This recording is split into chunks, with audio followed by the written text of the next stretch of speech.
Gotta have my coffee in the morning, guys. Gotta have my coffee in the morning. And I think my shock pliers are up at Poor Boys still. Well, you know what we're gonna do, guys? We're gonna change up today's episode, and we're gonna talk about tools and why it's important to have the right tools in your RC bag. So let's dive into it.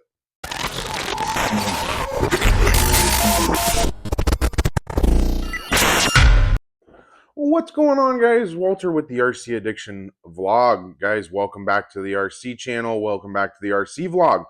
Guys, I want to have a conversation today about tools, setup tools, and what you normally need for at the RC track. You guys have recently heard that Trevor's getting a B7, and we were going to try and build his shocks the other night. And of course, to build shocks, you need a set of nice shock pliers like these right here, which I do have. I have a set of them, but I unfortunately left them at my other pit or my other workbench, which is up at Poor Boys. You guys have seen it before. It's kind of our new studio that we're going to do some of the podcasting in. It's not complete yet, but it is work in progress. But I do have a full-blown pit spot and workbench up there that's rocking and rolling. And I had left my ProTech shock pliers. I left on that workbench, I think. And I didn't have another set to build the shocks. We had planned it all out for Trevor to come over and build his shocks last night, or 2 nights ago, excuse me. And yeah, when he got here, I was like, all right, let's get to it. And then realized I didn't have my shock pliers. So I just wanted to do today's episode to kind of talk about the importance of having the right tools and having the right things that you need to build these cars. And sometimes, like in my case, I should have 2 of them. I should have one that stays here at this workbench, and should have a set that stays up at that workbench. But unfortunately, I don't. But I will now, because I'm not going to let that happen again. And yeah, so I just wanted to talk about some of that stuff, some of the specific tools you guys will need for building some of these cars that we get into. You guys know that we use a lot of the MIP tool stuff. That's kind of our favorite, and we do that for a reason, just based on the quality of their tip on each hand tool.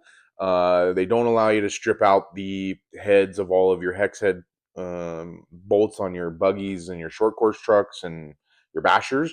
Which is really kind of the main reason why I use them, is because they use a much better tip than most other brands. And MIP builds a really, really good tool too. It's comfortable in your hand. They've done some really cool stuff this last couple years. They came out with a black edition set that I'd really like to get my hands on. And yeah, they've got a couple specialty tools as well. But you guys have seen us use, just to give you a MIP wrench. This is my 2.0 that we've also got turnbuckle wrenches from MIP that come in handy. These are a must for adjusting your camber and toe on any of your race buggies or race trucks.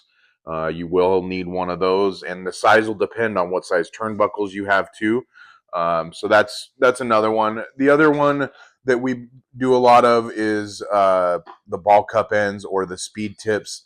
So the speed tips come in handy. You guys have seen me use my Milwaukee M4 cordless drill, and these speed bits from MIP fit perfectly in there.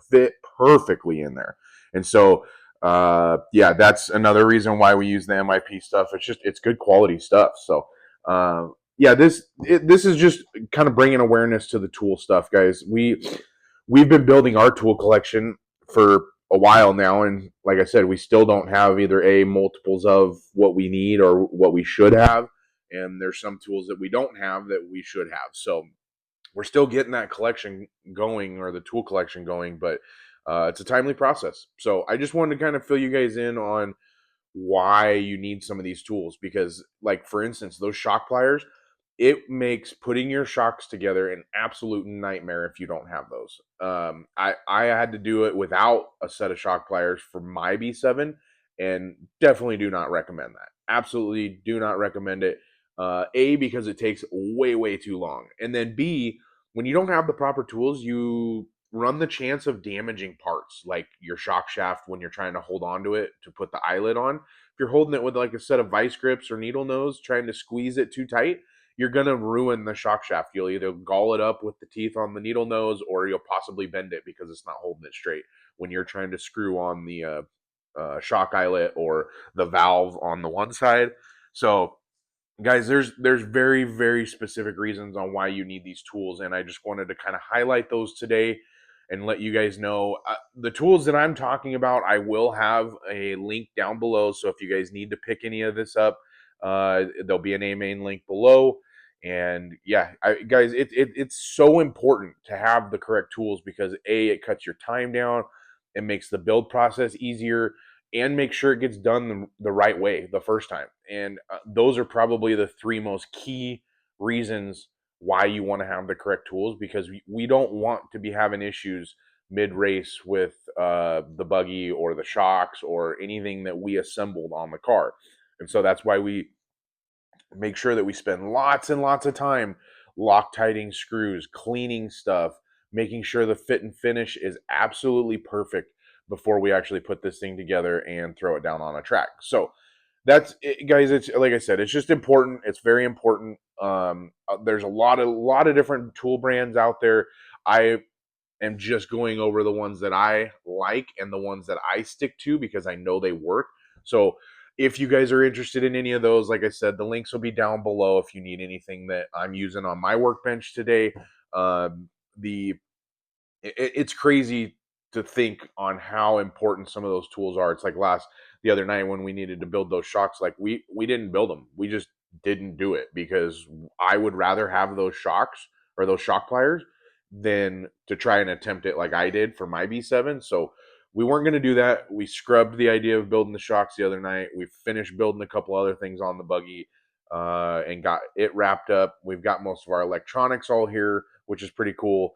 And yeah, we're excited. We were kind of bummed the other night when I realized I didn't have my shock pliers. So it kind of brought the idea for this video up, and just that I should, bring it to your attention on how important some of those specific tools can be when it comes to building kit cars like this, or kit race cars, kit buggies, short course trucks, stadium trucks, whatever it is. It doesn't matter, on road, off road.